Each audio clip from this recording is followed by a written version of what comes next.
It's in 3 phases.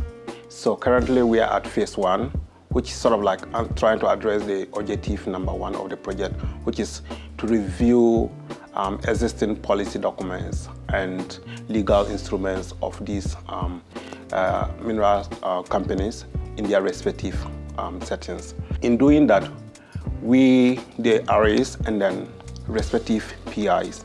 So as I work with Ghana's case with my PI, the same, there's going to be a standard of procedures that we have to follow in the pre-field activities and then even with the field activities. We are at the beginning in the sense that we are basically, we've done literature reviews, we've done a bit of socio-legal analysis of policy documents that exist. At this point, we are not able to actually speak to actual data, how we're going to manage actual data, because we do not have the data yet. We are at the planning stage. And once we get the data, then all that we learn, I learned from the data management, data champion training will have to come into play by making sure that the data is well managed and then secured, and then all sensitivity issues or data security issues will be addressed. So whatever that myself and then my supervisor is going to do in Ghana with respect to getting informants, recruiting, and then doing pilot studies and all those stuff have to be repeated in these other 3 areas, Norway, Chile, and then Canada as well. But I've learned to do collaborative work because it's effective, and I mean it actually helps to build community around these topics, because you have people that are working on these issues from different places. Like I brought in Paul because I noticed that he has this expertise on Chile. It would be useful to have him, because I could definitely go to Chile myself, but it helps to have someone that already has the connections, the community connections that would help to advance this project. I thank God that you guys you pick this project for us. Like I was actually overwhelmed when my prof told me that I'll be going to collect the data. And this would have been like my 2nd time of doing field work.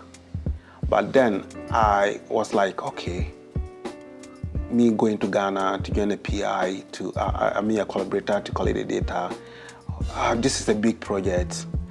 Okay, how am I going to manage this data? How am I going to ensure that there are not going to be some kind of ethical issues? There are not going to be some kind of data security issues. Like I was at a point frightened, but like when I got that email that, okay, our project has been selected by Spark for Data Champion, I said, okay, well, prayer answered.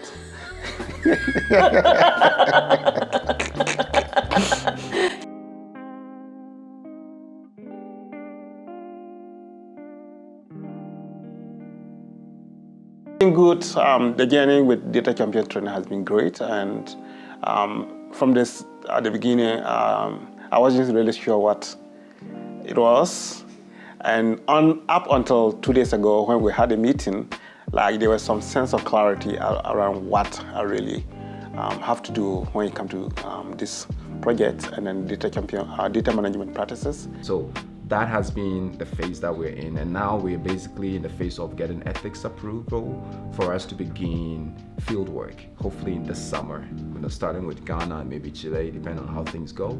And yeah, that's where we are.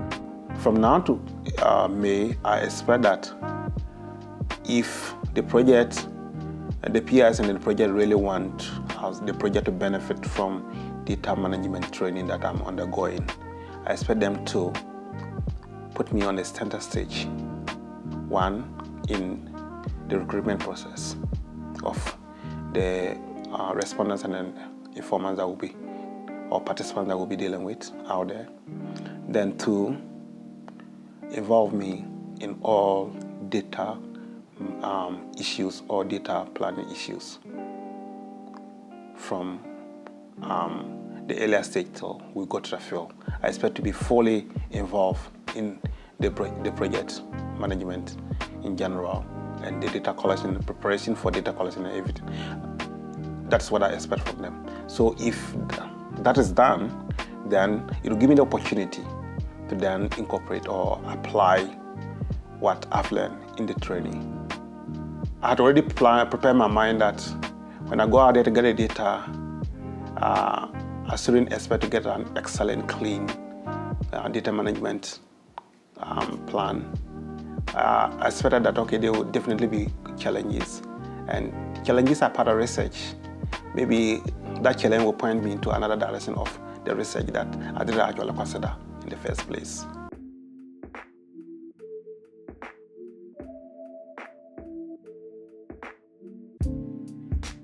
Right, so what's the point training someone if you're doing everything for them and you're not giving them a chance to thrive and to really excel at what you want them to excel at? So I think this was an opportunity for me to do that. Our last interview, you made mention that I have to try to speak to my PI to be in charge of the process. And I did not hesitate, I did. And then he gave me the green light. And that sort of boost some confidence in me.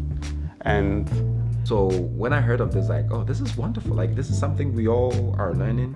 And to have an RA on this project, like a first year, second year PhD student, really learn this and become a champion and teach us. So I feel like it's like a teachable moment for researchers that have vast amount of experience in research and yet still may not necessarily know everything they need to know about data management. So for me, I think it helped, and it's a useful way for me to flip that power position into the hands of the RA. So it empowers them, because now they're confident. And we have done research for so long, and I think giving them that opportunity empowers them to be able to feel like, yeah, I can actually speak the research language. Adding my little experience from leadership positions, and say, okay, and then also my experience as a teacher, said, okay, then this will be a challenge much too. All that I need is that whoever my other colleagues that I will be working with, they should make themselves available. They should have the time to listen to me. They have the time to pay attention to, and they're willing to participate in the process. That's all that I needed. Phil has done wonderful things. He's prepared all these templates and documents that would take me hours and days, maybe weeks to prepare, right? So it's this has been useful. And I think he has the power now. Now he speaks so confidently when we have meetings oh yeah, I know that. This is what we're talking about, and this is how we're gonna go about it. So I think that confidence is what you need in a trainee. And then so far it's been good. It's been good, and then it's enlightening to them themselves. Yeah, most of the things that they usually take for granted, they are beginning to see them that, okay, these all come together to form a holistic research.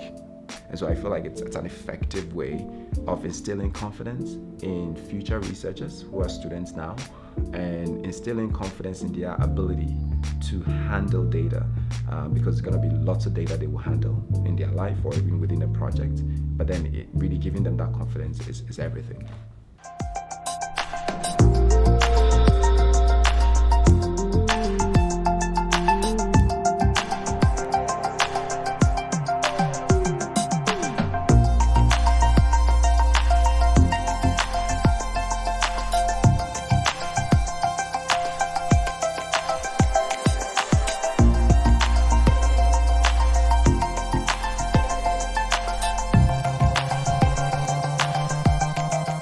This series is brought to you by SPARC, a Center for Social Research Innovation.